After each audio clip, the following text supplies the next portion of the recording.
بسم الله الرحمن الرحيم الحمد لله وكفى والصلاة والسلام على الحبيب المصطفى صلى الله عليه وعلى آله وسلم تسليما كثيرا صل وسلم على محمد إن الله وملائكته يصلون على النبي يا أيها الذين آمنوا صلوا عليه وسلموا تسليما رب اشرح لي صدري ويسر لي أمري واحلل عقدة من لساني يفقه قولي. Mes frères et sœurs, mes fils et mes filles, mes amis et mes amis, mes ennemis et mes ennemis, mes bien-aimés et mes bien-aimés, Assalamu alaikum wa rahmatullahi wa barakatuh. Salutations de paix d'Allah, de miséricorde et de bénédiction. Engagement, pacte, invocation. Unique dans l'histoire de l'humanité. Et Muhammad sallallahu alayhi wa sallam ne pouvait pas l'inventer. Et cette simple salutation installe l'amour entre les musulmans s'ils sont sincères, s'ils cherchent la foi, s'ils veulent le paradis. Et je dois vous dire que je vous aime en Allah subhanahu wa ta'ala, plus besoin de vous le dire, mais on ne cessera jamais de le répéter. Mes frères et sœurs en humanité, ceux qui n'ont pas encore pu ou voulu ouvrir leur cœur à l'islam, ouvrir leur raison à l'islam, vous êtes mes frères, vous êtes mes sœurs, en citoyenneté, en universalité, en humanité. Et j'ai beaucoup de respect pour vous. Et je rêve, et je souhaite, et j'espère, et j'invoque Allah subhanahu wa ta'ala pour qu'il vous guide, pour qu'il vous accorde les délices infinis de la vie islamique. Soyons intelligents, vous êtes les meilleurs, avancez. Une sœur me dit, elle m'a envoyé un mail pour me dire la chose suivante. Elle a intitulé son message « Besoin d'un conseil pour orienter une sœur madkhaliya », tout en majuscule. Donc c'est très important pour elle. Qu'Allah te bénisse pour l'amour que tu as pour ta sœur. Tu es en train de voir ce que c'est que la madkhaliya. Elle me dit « Salam alaikum, Akhi Mustafa, Abu Umama. Jazakallahu kulla khair, ma sœur. Allah yarda annik. Quelle fraternité, mashallah. Je connais une sœur qui est en plein dans la salafiyya madkhaliya. Ajib, subhanallah. Je disais à quelques-uns parmi mes étudiants, et je commence à me dire qu'il faut maintenant commencer à faire des rappels sur la salafiyya, chose que je n'ai jamais voulu faire parce que j'ai un respect pour le mot, pour le concept, pour les excellentes choses théoriques qui se cachent derrière l'arrivée de ce concept dans la vie des musulmans il y a quelques siècles. Mais j'ai remarqué que le madkhali n'acceptera jamais qu'il est madkhali et ne sait pas, il ne veut pas savoir ce que veut dire la madkhaliya. Il joue le malin à chaque fois en disant « je suis un salafi ». Et à chaque fois, dans une mosquée qu'on les repère, à chaque fois, dans un quartier quand ils s'installent, et malheureusement ils sont partout, ils n'ont plus le poids qu'ils avaient il y a quelques années, les années 90, 95, 96, 97, ces moments-là.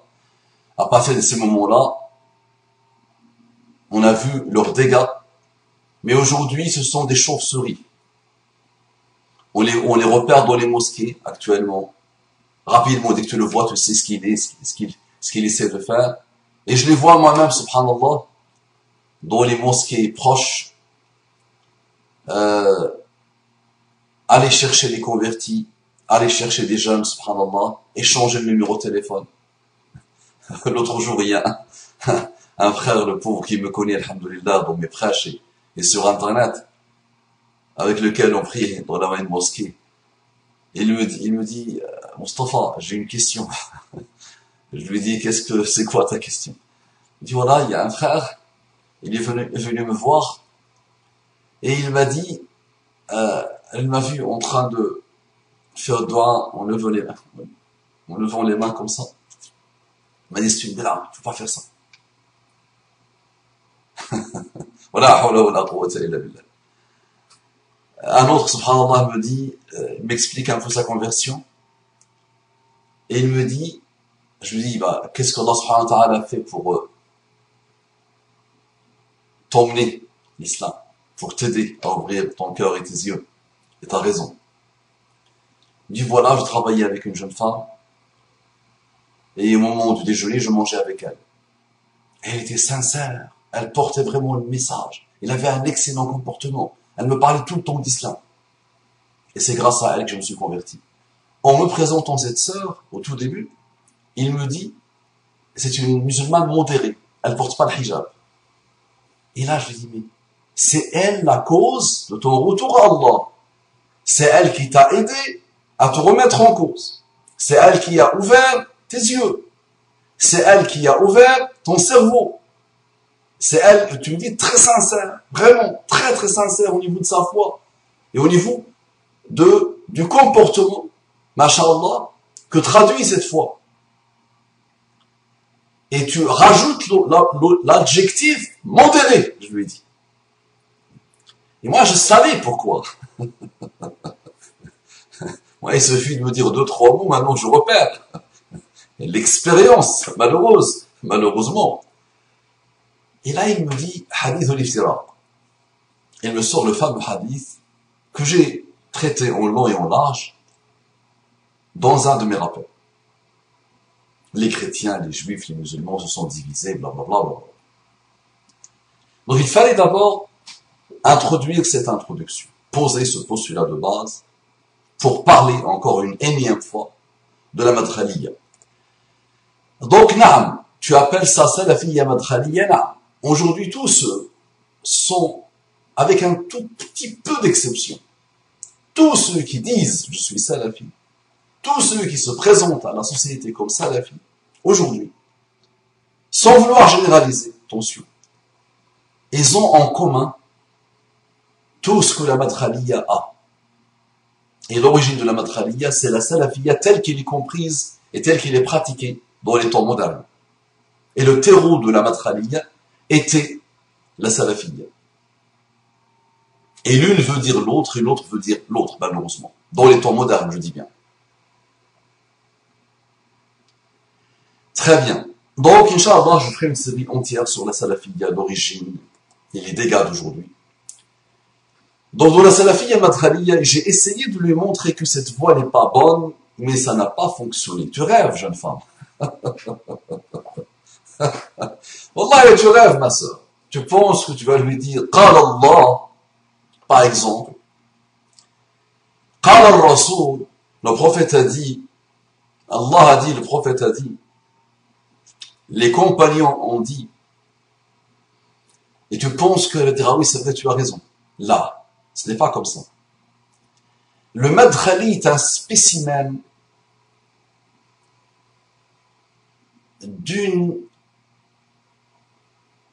d'un orgueil infini. Ça, il faut que tu l'intègres vraiment.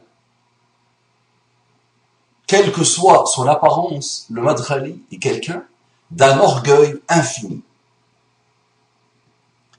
Donc, et d'un entêtement infini.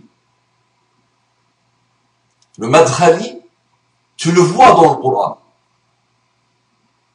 L'esprit du Coran t'indique le madkhali. Ces échanges dans le Coran, subhanallah, te donnent des indications sur le madkhali. Il y a déjà des gens qui sont en train de sursauter. Sur le sectaire, quel qu'il soit. Le madkhali a beaucoup de choses en commun avec Pharaon.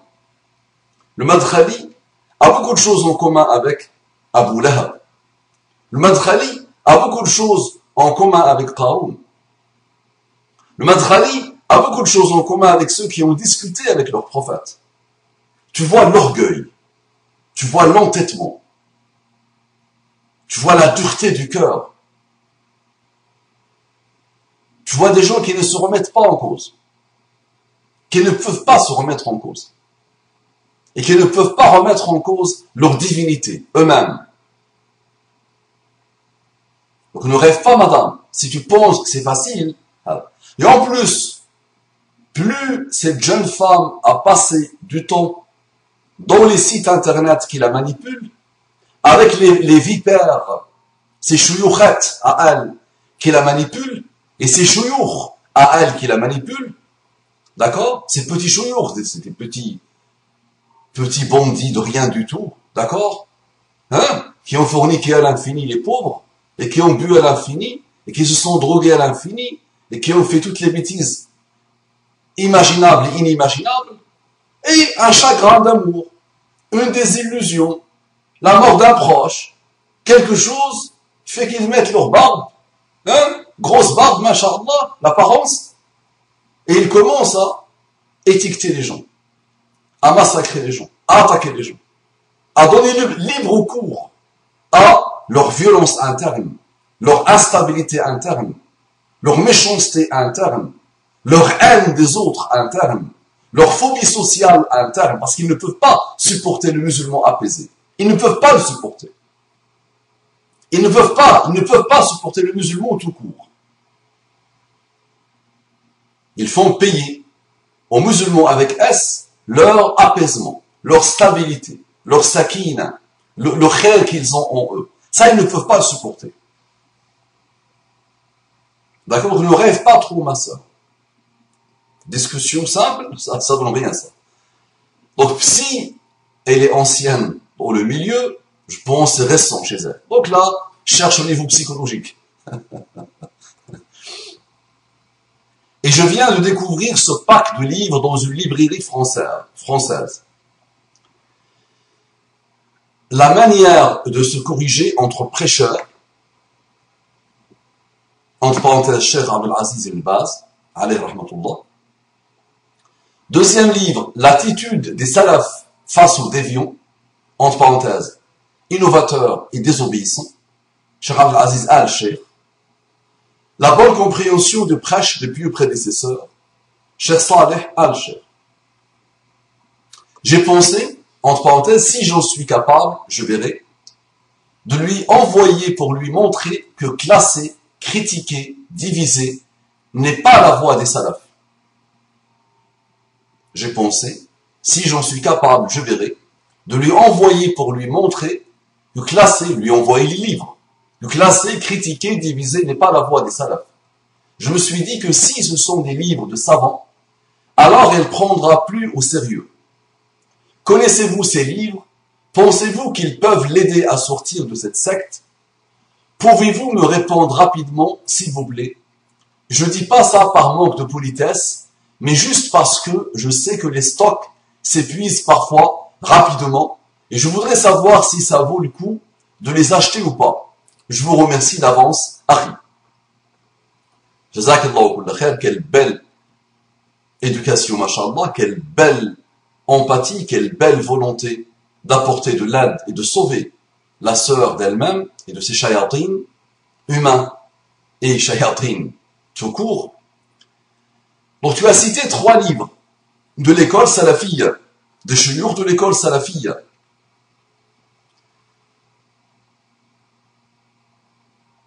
Ça existe, la salafiyya. La pensée salafiyya a toujours existé. Les ulama de la salafiyya ont toujours existé. La salafiyya est une belle chose, comme je vous ai dit. Le concept lui-même est une belle chose. Mais aujourd'hui, sa pratique, son expression, sa présence n'apporte que le mal, malheureusement. L'immobilisme, l'illettrisme religieux, même si parfois tu trouves le gamin, il a fait 4, 5, 6 ans d'études, 10 ans d'études, mais il est illettré, analphabète, au niveau du comportement de l'excellence de Muhammad sallallahu alayhi wa sallam, et du comportement de l'excellence qu'attend de nous Allah subhanahu wa ta'ala, et de l'union fraternelle que Allah subhanahu wa ta'ala attend de cette umma. Ils sont analphabètes, illettrés, durs, méchants, injustes, obtus, entêtés, imposteurs, fourbes, malheureusement.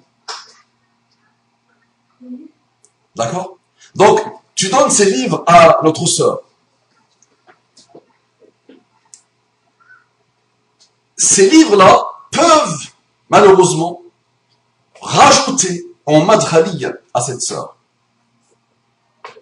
Les ulama de la salafiyya, si je peux parler ainsi, même si je n'aime même plus, moi, mettre le mot salafiyya ou autre, ulama musulmans. Ibn Baz, alayhi rahmatullah, est un très grand savant musulman. J'ai pris sa défense plusieurs fois et je ferai, Inch'Allah, 2-3 rappels, Inch'Allah, pour rappeler ce qu'il est, ce qu'il a fait et comment il s'est comporté. Ibn Uthaymin idam, l'Albani idam, Al-Fawzan idam, pour ceux qui sont connus, les stars, ou ceux qui ont été starifiés par les jeunes de France, malheureusement. Le malheureusement, c'est pour ces jeunes qui n'ont rien compris à rien et qui font dire aux chouyours ce qu'ils ne disent pas.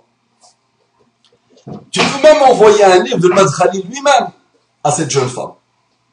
Le Madkhali lui-même, parfois, tu l'entends et tu le lis et il n'est pas content de devenir de ces jeunes qui ne font que chercher la bid'a, qui ne font que diviser, qui ne font que étiqueter, attaquer, classifier. Madkhali lui-même, tu peux l'entendre dire cela. D'accord? Malheureusement, pour ces jeunes, c'est qu'ils ont tellement avancé dans le mal qu'ils ne peuvent plus écouter autre chose que leur mal. Et Allah se venge d'eux. De toute façon, quand tu as attaqué, calomnié, dénigré, rabaissé, mangé la chair des savants, mangé la chair des prédicateurs, déshonoré tous ceux qui s'intéressent à la da'wah, mais la mise en garde à outrance, malheureusement, le combat haineux contre ceux qui font avancer le chemin public, alors que le Madkhali ne fait rien à part attaquer. Quand tu as fait tout ça, Allah se venge de toi. Pas simple de quitter ces milieux. Moi, je connais des gens qui ont 5 ans, 7 ans, 8 ans, 10 ans, 3 ans, plus, moins, 15 ans de Madkhali. Mais, même quand ils ont quitté, des séquelles sont restées. Des séquelles parfois lourdes sont restées. Au niveau personnel et au niveau familial. Au niveau comportemental. Même quand ils ont fait un long cheminement pour se débarrasser des séquelles, pas simple. D'accord? Et souvent, tu peux lui donner ces livres sur une bonne intention, et elle va dire, ok, c'est un livre sur comment se comporter avec l'innovateur, d'accord? Et ce livre-là, malheureusement, parce qu'elle va mal le comprendre, parce qu'il n'est pas outillé pour le comprendre, et il va donner provoquer l'effet inverse. C'est-à-dire, elle va se rajouter de la violence, de l'attaque, de l'injustice, de la méchanceté, subhanallah, contre ceux qu'elle prendra à chaque fois comme innovateurs. Tu vois? Moi, juste dans mon visage, dans ma manière de m'exprimer, dans ma manière de m'habiller, je suis sûr et certain que les Madkhali ont vu une tonne de choses. Une tonne d'innovation. Et c'est ça, malheureusement, la dangerosité de ce poison. Donc, je rappelle les piliers. Le pilier numéro 1 de la Madkhaliya, Salafiyya appelle-la si tu veux, contemporaine, c'est quoi?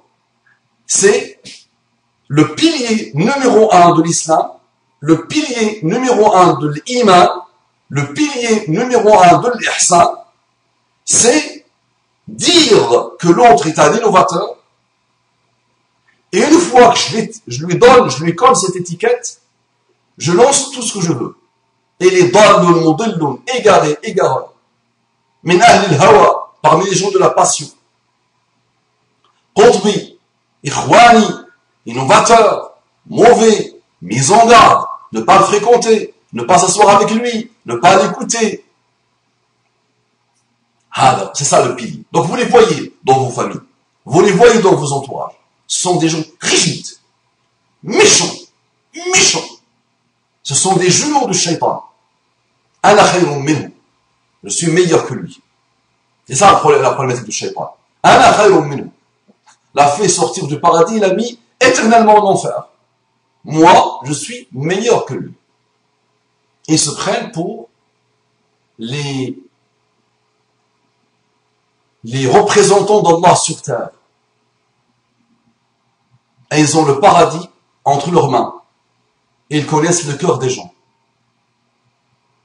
Donc ma sœur, déjà, qu'est-ce que l'innovation? Qu'est-ce qu'un innovateur?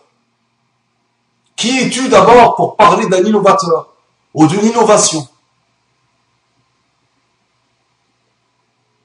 Est-ce que tu as déjà lu le Coran? Dis-lui. Et pose-lui la question. Quel est l'esprit coranique? Quand tu lis le Coran, est-ce que tu sens dans le Coran en entier ta manière d'être? C'est ça l'idée. Lis le Coran avec un cœur sincère et dis-nous, est-ce que l'esprit coranique, est-ce qu'il correspond à ta manière d'être? Est-ce que tu comprends de l'esprit coranique? Et ça, tu n'as pas besoin de beaucoup de connaissances. Et je suis quasi sûr que la Miss ne lit même pas le Coran de la pauvre. Donc dis-lui, lis l'interprétation du Coran, qui ne vaut rien, mais lis l'interprétation du Coran, qui ne vaut rien par rapport, et qui est incomparable par rapport au Coran. Le Coran, c'est la kalam Allah, la parole d'Allah. Mais dis-lui, lis en français, madame l'ignorante, madame la madkhaliya qui a le paradis entre ses mains, et qui peut étiqueter les savants, les prédicateurs, et qui peut passer son temps comme une vipère satanique à attaquer tout le monde, et à mettre en garde.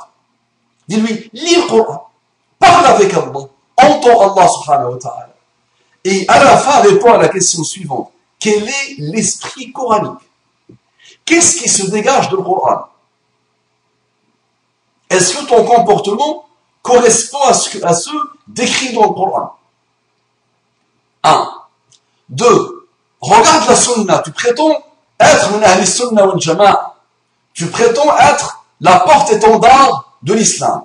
Tu prétends être le salut de l'islam. Tu prétends être la défenseuse de l'islam. Masha'Allah. Lis sunna et tu vas voir qu'il y a un esprit qui va se dégager de la sunna de Muhammad sallallahu alayhi wa sallam. La pauvre, il a entendu Man ahdatha fi amrina hadha shay'an fa huwa rad. La pauvre. Celui qui rajoute, mauvaise traduction, celui qui rajoute, qui invente, fi amrina, dans notre religion, une chose fa huwa rad. On n'accepte pas ça de lui. On lui rend ça. On refuse ce qu'il a inventé dans la religion. Il a entendu ça, la pauvre. Kullu bid'atin dalala. Chaque bid'a est une dalala. Est un égarement. Et chaque égarement est dans le feu. Il a entendu ça, la pauvre. Elle a résumé la sunna à ça. Elle a résumé la religion d'Allah subhanahu wa ta'ala à ça. Maintenant, tu me dis, ok, liste-moi les bid'a. Qu'est-ce qu'une innovation? Liste-les, s'il te plaît. Et si jamais tu arrives à les lister, quel est ton comportement par rapport à quelqu'un qui fait ce que toi tu as appelé une innovation?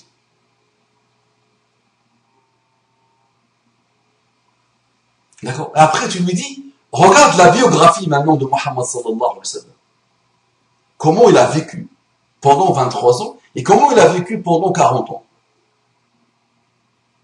Et dégage l'esprit de la biographie de Muhammad sallallahu alayhi wa sallam. Est-ce qu'il y a un esprit qui se dégage? Mais, jeune femme,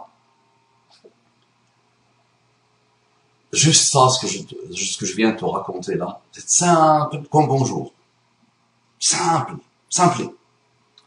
Mais wallahi, ma sœur, ta sœur et ta jeune femme là, elle est tellement hautaine, tellement vaniteuse, tellement orgueilleuse, tellement obtuse, tellement entêtée, tellement fermée, cadenassée, malheureusement, qu'elle ne peut même pas toucher le début de ce que je raconte. à essayer de réfléchir par rapport à un esprit coranique ou à un esprit sunnah ou un esprit de la biographie de Muhammad sallallahu alayhi wa sallam, c'est trop lui demander.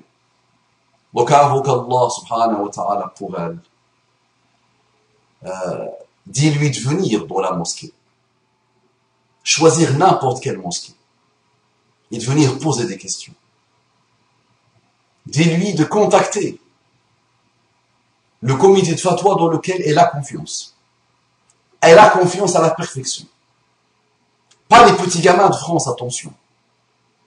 Pas les petits gamins de France. Là, malheureusement, les madkhali, les pseudo-salafis de la France, aucune confiance, ils sont toujours tous les mêmes. Elle va partir voir une mosquée gérée par un madkhali pour lui poser des questions. Madkhali va l'enfoncer encore plus. Qu'elle contacte l'Arabie saoudienne. Un savant de l'Arabie saoudienne. Apaisé, salafi, apaisé. Musulman normal, salafi, on va dire.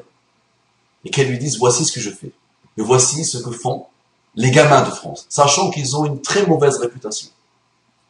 Les gamins de France, ils partent étudier là-bas depuis des années et des années, et ils ont une très mauvaise réputation. Et ils partent au bout de quelques mois, ils commencent à attaquer le cheikh.